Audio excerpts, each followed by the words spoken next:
वैसे तो संपूर्ण गीता ज्ञान का सागर है, किंतु मैं आज भगवत गीता की 18 ज्ञान की बातें आपसे साझा कर रहा हूँ, जिसने मेरे जीवन पर बहुत प्रभाव डाला है। यदि आप इन बातों को अपने जीवन में उतारते हैं तो एक बहुत बड़ा फर्क आपको देखने को मिल सकता है। सैकड़ों श्लोकों में निहित सार का निचोड़ आपके लिए आसान भाषा में भगवत गीता की 18 ज्ञान की बातों के रूप में पेश कर रहा हूँ।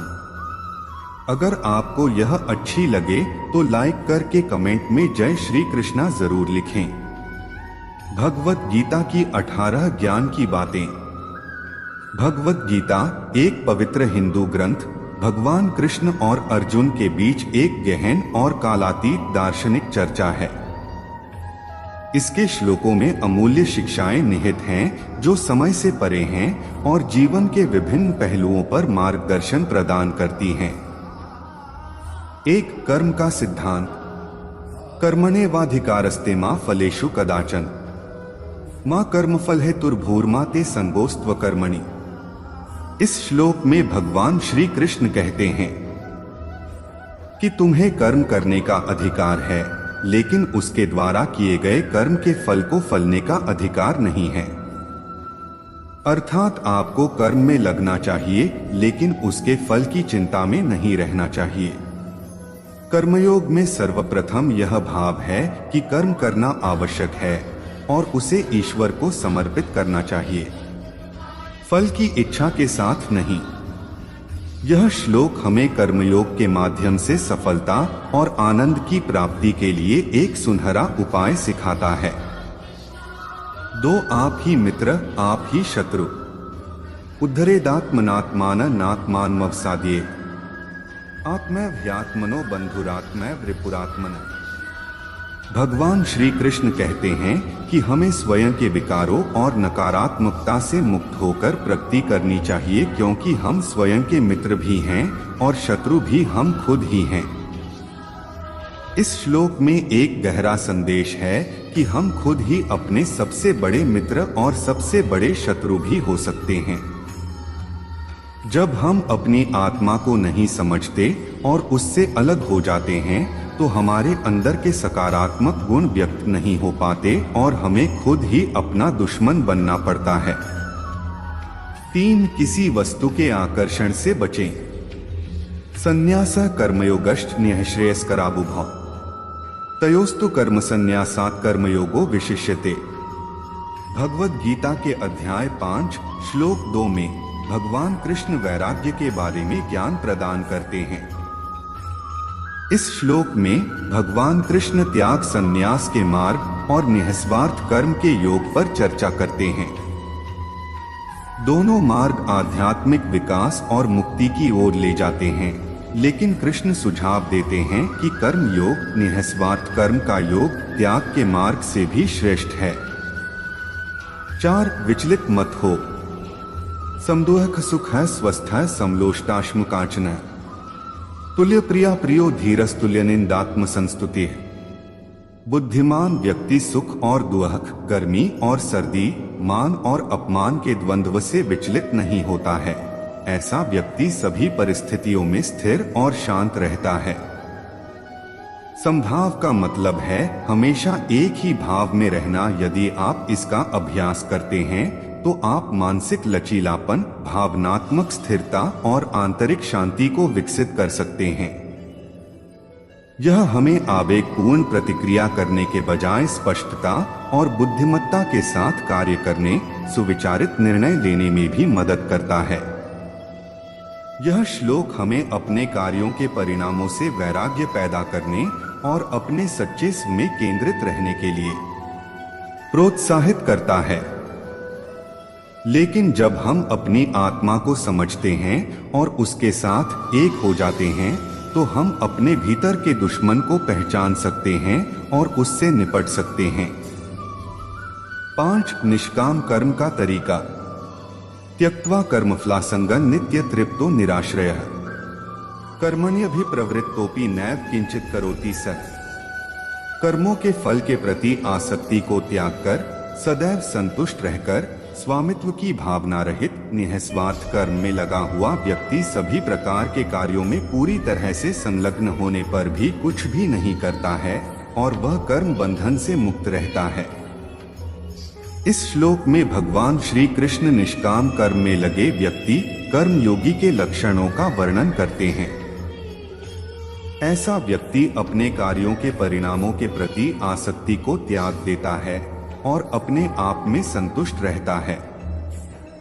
उनमें अपने कार्यों के परिणामों पर स्वामित्व की कोई भावना नहीं होती है और परिणाम स्वरूप वे बिना किसी स्वार्थी इच्छाओं या अपेक्षाओं के अपने कर्तव्यों का पालन करते हैं। 6 मन को वश में करने का तरीका। असंशय महाबाहो मनो दुर्निग्रहे चलम अभ्यासेन तु कौन्तेय वैराग्येन च गृह्यते। भगवद गीता के अध्याय 6 श्लोक 35 में भगवान कृष्ण मन को वश में करने के बारे में ज्ञान प्रदान करते हैं। निस्संदेह हे महाबाहु अर्जुन, मन चंचल है और उसे नियंत्रित करना कठिन है, लेकिन नियमित अभ्यास और वैराग्य के माध्यम से इसे नियंत्रित किया जा सकता है। इस श्लोक में भगवान कृष्ण मन को नियंत्रित करने की चुनौतियों को स्वीकार करते हैं। वह अर्जुन को महाबाहो या शक्तिशाली बाहु के रूप में संबोधित करते हैं, इस बात पर जोर देते हुए कि अर्जुन जैसे मजबूत व्यक्ति के लिए भी मन को नियंत्रित करना चुनौतीपूर्ण हो सकता है। मन की तुलना एक बेचैन बंदर से की जाती है जो लगातार एक विचार से दूसरे विचार पर कूदता रहता है, जिससे उसे वश में करना मुश्किल हो जाता है। हालांकि भगवान श्री कृष्ण मन को वश में करने के लिए समाधान प्रदान करते हैं। वह अभ्यास और वैराग्य का मार्ग सुझाते हैं। यहाँ पर अभ्यास का मतलब मेडिटेशन से है। नियमित अभ्यास से मन को अधिक एकाग्र और शांत होने के लिए प्रशिक्षित किया जा सकता है। साथ त्याग ही सर्वोच्च शांति का रास्ता है। श्रेयो हि ज्ञानमभ्यासाच् ज्ञानात् ध्यानं विशिष्यते ध्यानात् कर्मफलत्यागस्त्यागात् शान्तिरनन्तरम्। बिना मर्म को जाने किए गए अभ्यास से ज्ञान श्रेष्ठ होता है, ज्ञान से बेहतर ध्यान होता है और ध्यान से श्रेष्ठ कर्मों के फलों का त्याग होता है, क्योंकि त्याग ही आपको परम शांति की ओर ले जाता है। भगवान श्री कृष्ण जी ने निष्कर्ष निकाला कि पूर्ण वैराग्य या त्याग सर्वोच्च शांति की ओर ले जाता है, जिसका अर्थ है सर्वोच्च प्राप्ति, आंतरिक शांति और परमात्मा के साथ एकता की स्थिति। यह श्लोक आध्यात्मिक ज्ञान और परम शांति प्राप्त करने में ज्ञान, अभ्यास, ध्यान और वैराग्य के महत्व पर जोर देते हुए क्रमिक आध्यात्मिक विकास के मार्ग पर प्रकाश डालता है। 8 कर्ता भाव रहित। यस्य नाहंकृतो भावो बुद्धिर्यस्य न लिप्यते हत्वापि स इमाल लोकान् न हन्ति न निबध्यते। भगवद गीता के अध्याय 18 श्लोक 17 में भगवान श्री कृष्ण पाप से मुक्ति का रास्ता बताते हैं। जो अहंकार से प्रेरित नहीं है, मतलब जिसके अंदर कर्ता का भाव नहीं है, जिसकी बुद्धि सांसारिक पदार्थों से दूषित नहीं है, वह सभी प्रकार के कार्यों में लगा हुआ भी पाप के बंधन से मुक्त रहता है। 9 स्थिर बुद्धि के लक्षण। यह सर्वत्रान्भिस्नेहस्तत्तत् प्राप्य शुभाशुभम नाभिनंदति न द्वेष्टि तस्य प्रज्ञा प्रतिष्ठिता। जो सर्वत्र आसक्ति से रहित है, जो शुभ में प्रसन्न नहीं होता और अशुभ में शोक नहीं करता, उसकी बुद्धि स्थिर है। 10 शोक करना व्यर्थ है। अशोचानन वशोचस्त्वं प्रज्ञावादाष्ट भाष्ये गतासून गतासूष्ट नानुशोचन्ति पंडिताः। दूसरे अध्याय के श्लोक 11 में भगवान श्री कृष्ण शोक को व्यर्थ बताते हुए व्यंग करते हैं। भगवान ने कहा, तुम उन लोगों के लिए शोक करते हो जो शोक करने के योग्य नहीं हैं और फिर भी ज्ञान की बातें कहते हैं। बुद्धिमान व्यक्ति न तो जीवित लोगों के लिए शोक करते हैं और न ही मृतकों के लिए। कृष्ण यह इंगित करके प्रारंभ करते हैं कि अर्जुन का दुख गलत है। वह उन लोगों के लिए दुहक मना रहा है जो उसके दुहक के पात्र नहीं हैं। भगवत गीता के इस श्लोक का दूसरा भाग इस विचार पर जोर देता है कि बुद्धिमान जिन्होंने आध्यात्मिक अंतर्दृष्टि और समझ प्राप्त कर ली है, जीवित या मृत के लिए शोक नहीं करते हैं। 11 निमित्त मात्र बनो, तस्मात् त्वमुत्तिष्ठ यशो लभस्व, जित्वा शत्रून् भुङ्क्ष्व राज्य समृद्धम, मया वैते निहताः पूर्व में, निमित्त मात्रण भव सव्यसाचिन, अतएव तू उठ और यश को प्राप्त हो, अपने शत्रुओं पर विजय प्राप्त कर और एक समृद्ध राज्य का आनंद ले। मेरी माया से वे पहले ही पराजित हो चुके हैं। हे अर्जुन, तुम केवल उनके विनाश का एक साधन निमित्त मात्र बनो। भगवत गीता का यह श्लोक निडरता और दृढ़ संकल्प के साथ अपने कर्तव्य को पूरा करने के महत्व पर जोर देता है। यह सिखाता है कि जब ईश्वरीय इच्छा द्वारा निर्देशित और धार्मिकता के साथ तालमेल बिठाया जाता है तो सफलता सुनिश्चित होती है। 12 संभाव रखिए, तुल्यनिंदास्तुतिर्मौनी संतुष्टो येन केंचित, अनिकेत स्थिरमतिर भक्तिमान में प्रियो नर। भगवान कहते हैं, जो मित्र और शत्रु के प्रति सम हैं, सम्मान और अपमान में, गर्मी और सर्दी, सुख और दुख में संभाव रखते हैं, जो आसक्ति से मुक्त हैं, जो अपने रास्ते में जो भी मिलता है उससे संतुष्ट रहते हैं, जो नियंत्रित और स्थिर मन रखते हैं और जो मेरे प्रति समर्पित है, ऐसा व्यक्ति मुझे प्रिय है। भगवत गीता का यह श्लोक किसी की आध्यात्मिक यात्रा में आंतरिक शक्ति, संतुष्टि और भक्ति विकसित करने के महत्व को रेखांकित करता है। 13 सत्य ही ब्रह्मांड में व्याप्त है। नास्तो विद्यते भावो नाभावो विद्यते सतः, उभयोरपि दरिष्टोन्तस्त्वन्योस्त तत्वदर्शिभिः। असत्य का कोई अस्तित्व नहीं है और वास्तविक का अस्तित्व कभी समाप्त नहीं होता है। सत्य के दृष्टाओं ने दोनों के स्वभाव को समझकर एक ही निष्कर्ष निकाला है। यह श्लोक हिंदू दर्शन का एक मौलिक सिद्धांत है जो शाश्वत वास्तविकता और भौतिक संसार माया के बीच के अंतर पर जोर देता है। बुद्धिमान इस सत्य को समझकर भौतिक क्षेत्र के भ्रम को पार करने और शाश्वत वास्तविकता के साथ मिलन की कोशिश करते हैं, जो मुक्ति मोक्ष की ओर ले जाता है। 14 ईश्वर एक है, रूप अनेक है। यो यो या तनु भक्तः श्रद्धयार्चितुमिच्छति, तस्य तस्याचला श्रद्धा तामेव विद्धामहे। अध्याय 7 के 21वें श्लोक में भगवान श्री कृष्ण जी अर्जुन को समझाते हुए कहते हैं, जो व्यक्ति जिस जिस रूप में भक्ति और श्रद्धा से मुझे पूजना चाहता है, मैं उस व्यक्ति की उस श्रद्धा को स्थिर करता हूँ। भगवत गीता के इस श्लोक में भगवान बताते हैं कि वह सर्वोच्च व्यक्ति के रूप में उन लोगों के विश्वास को मजबूत करते हैं जो अटूट भक्ति के साथ उनकी पूजा करते हैं, चाहे वे किसी भी रूप में उनकी पूजा करना चुनते हों। 15 काम, क्रोध और लोभ व्यक्ति का नाश कर देता है। त्रिविध नरकसेदम द्वारण नाशनमात्मनः, कामा क्रोधस्तथा लोभस्तस्मादेतत्त्रयं त्यजेत्। भगवत गीता के अध्याय 16 के 21वें श्लोक में भगवान श्री कृष्ण जी अर्जुन से कहते हैं, 3 द्वार आत्मविनाशकारी नरक की ओर ले जाते हैं, काम, क्रोध और लालच।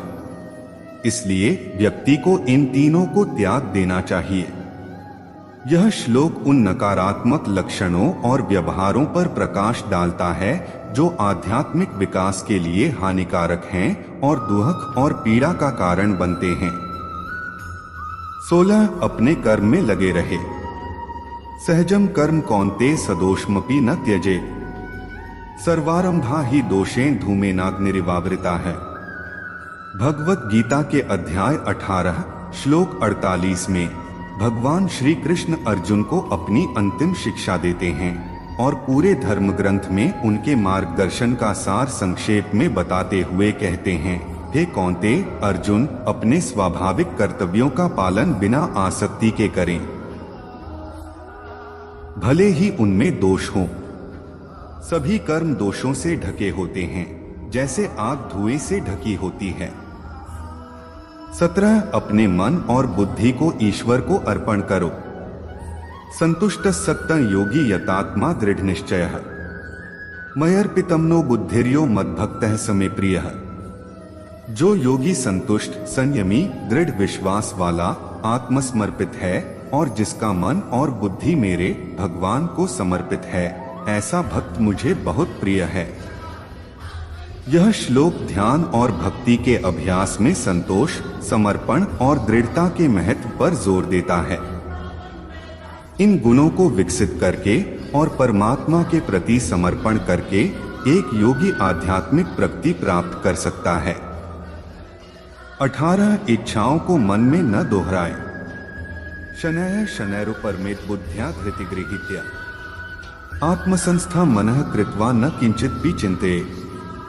भगवत गीता के अध्याय 6 श्लोक 25 में भगवान श्री कृष्ण अर्जुन को शिक्षा देते हैं कि शांत मन, अभ्यास से संयमित और पूरी तरह से भगवान में लीन होने पर व्यक्ति को न तो किसी भी इंद्रिय विषयों के बारे में सोचना चाहिए और न ही किसी भौतिक इच्छाओं में मन को लगाना चाहिए। निष्कर्ष, अगर हम भगवत गीता की 18 ज्ञान की बातें संक्षेप में समझें तो इसे हम 5 भाग में विभाजित कर सकते हैं। कर्मयोग। कर्मयोग के माध्यम से भगवान ने अर्जुन को कर्म करने का महत्व समझाया और कर्म से निष्काम कर्म का मार्ग बताया। भक्ति योग। भगवान ने भक्ति योग के माध्यम से अर्जुन को अपने जीवन को ईश्वर के भक्ति में समर्पित करने का उपदेश दिया। ज्ञान योग। ज्ञान योग के माध्यम से भगवान ने अर्जुन को ज्ञान का महत्व समझाया और आत्मा के अमरत्व का ज्ञान दिया। वैराग्य।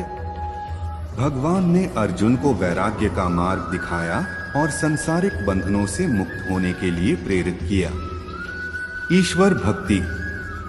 भगवान ने अर्जुन से सच्ची ईश्वर भक्ति और विश्वास का मार्ग बताया।